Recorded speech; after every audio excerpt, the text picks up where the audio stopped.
ওনাকে বিজয়ী করার জন্য আমরা প্রাণপণে ছুটবো ইনশাল্লাহ। এবং মানে আমাদের অর্থনৈতিকভাবে আমরা কতটুকু সাপোর্ট পাবো না পাবো সেটার দিক না, আমরা ব্যক্তিগতভাবে এখানে আমরা ইনভেস্ট করে হলেও তার জন্য কাজ করবো ইনশাল্লাহ।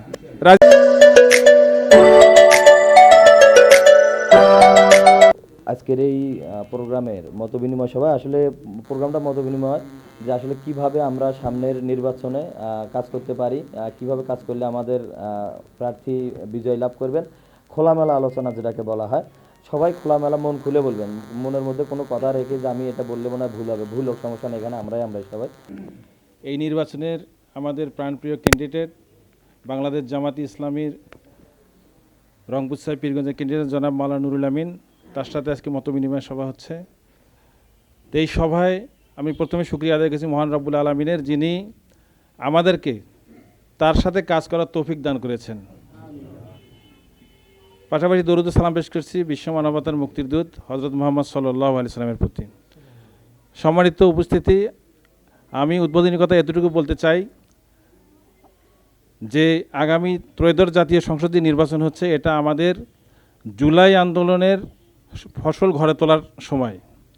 যে জুলাই সনদটা দিয়েছে, এই জুলাই সনদকে হ্যাঁ ভোটের পাশাপাশি একটা পিওর জাতীয়তাবাদী এবং ইসলামিক একটা শক্তিকে রাষ্ট্র ক্ষমতায় দিতে হবে, যাদের মাধ্যমে আগামীতে 5টা বছর যে নেতৃত্বের মাধ্যমে সংসদটা চললে সারা বাংলাদেশের আমাদের ডেভেলপমেন্ট হবে, আমাদের জুলাই যোদ্ধাদের সিকিউর হবে এবং এই হ্যাঁ ভোটের মাধ্যমে সব কিছু বাংলাদেশের যে আমরা সংস্কার করতে চাচ্ছি এগুলো পরিবর্তন হবে।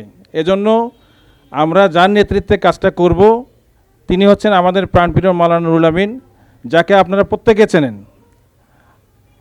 পীরগঞ্জের প্রতিটা গ্রামে গঞ্জে আনাচে কানাচে, বিশেষ করে যারা পীরগঞ্জ থেকে দূরে সীমান্তবর্তী এলাকাগুলোতে আছে সেদিকের মানুষগুলো কিন্তু সবচেয়ে বেশি মাওলানা নুরুল আমিনকে ভোট দেওয়ার জন্য উদ্গ্রীব হয়ে আছে। কি বলেন আপনারা? আমি আজকে এই মতবিনিময় সভায় আমরা আমাদের প্রত্যেকের একটা মতামত ব্যক্ত করব এবং কীভাবে আমরা তাকে সহযোগিতা করতে পারি এবং তার যে একটা মানে গণজোয়ার সৃষ্টি হয়েছে, এই গণজোয়ারটাকে আমরা আরও স্বতঃস্ফূর্তভাবে এটা এই জোয়ারটাকে বৃদ্ধি করতে পারি এবং সেই গণজোয়ারে আমরা যেন শক্তিশালীভাবে অবদান রাখতে পারি, সে ব্যাপারে আমাদের কমিটমেন্টগুলো আমরা দেবো ইনশাল্লাহ। আমি ব্যক্তিগতভাবে আপনাদেরকে আশ্বস্ত করতে চাই, আমি সহ মাসুম যারা আছি, আমরা নেতৃবৃন্দ আছি, আমরা পরামর্শ করেছি যে আমরা ইনশাল্লাহ এই 11 দলের যে মনোনীত প্রার্থী মাওলানা নুরুল আমিন সাহেব, ওনাকে বিজয়ী করার জন্য আমরা প্রাণপণে ছুটবো ইনশাল্লাহ। এবং মানে আমাদের অর্থনৈতিকভাবে আমরা কতটুকু সাপোর্ট পাবো না পাবো সেটার দিক না, আমরা ব্যক্তিগতভাবে এখানে আমরা ইনভেস্ট করে হলেও তার জন্য কাজ করবো ইনশাল্লাহ। রাজি আছে কিনা ভাই? তো আমরা প্রত্যেকের অনুভূতি ব্যক্ত করবেন এবং কীভাবে কাজটা করা যায় আপনারা সবাই মতামত ব্যক্ত করবেন ইনশাল্লাহ। আজকের এই প্রোগ্রামকে সফলতা মণ্ডিত করার জন্য সবাইকে আহ্বান জানাচ্ছি। আসসালামু আলাইকুম রহমতুল্লাহ।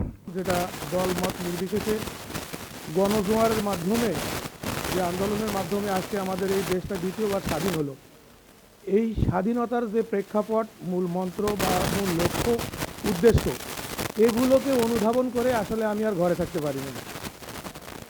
আমি তখন নিজেকে মনে করলাম যে না, এখানে সম্পৃক্ত হওয়ার আমারও একটা দায়িত্ব আছে, আর আমি এই দায়িত্বটাতে থেকে যদি নিজেকে আমি পিছিয়ে রাখি তাহলে এটা আমি একটা এই জাতির কাছে আমার সাথে আমার একটা বেইমানি করা হবে।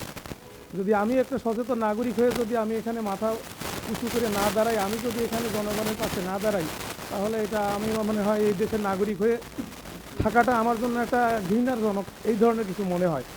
পরে আমি এই জন্য চিন্তা করলাম যে না, আমাকে একটা কিছু করতে হবে, বিধায় আমার এই দলের সাথে আসা। তো আমিও সেই শুরুর থেকেই যে বললাম যে আমি জামাতি ইসলাম বা ইসলামপন্থীর সাথে আমি যুক্ত ছিলাম, যেহেতু ধর্মসূত্রে আমিও মুসলমান, আমিও 5 ওয়াক্ত নামাজ পড়তাম, ছাত্র জীবনেও সেই রকমই আমলদার ছিলাম। তো আমারও একটা ইচ্ছা বা আমার একটা চাওয়া ছিল মনের দিক থেকে যে আমাদের এই বাংলাদেশটাতে একটা ন্যায়, নিষ্ঠাবান, সৎ একটা রাজনৈতিক দল বা একটা রাজনৈতিক গোষ্ঠী এই দেশের শাসক হোক। আমি এটা মনে প্রাণে বিশ্বাস করতাম বা চাইতাম।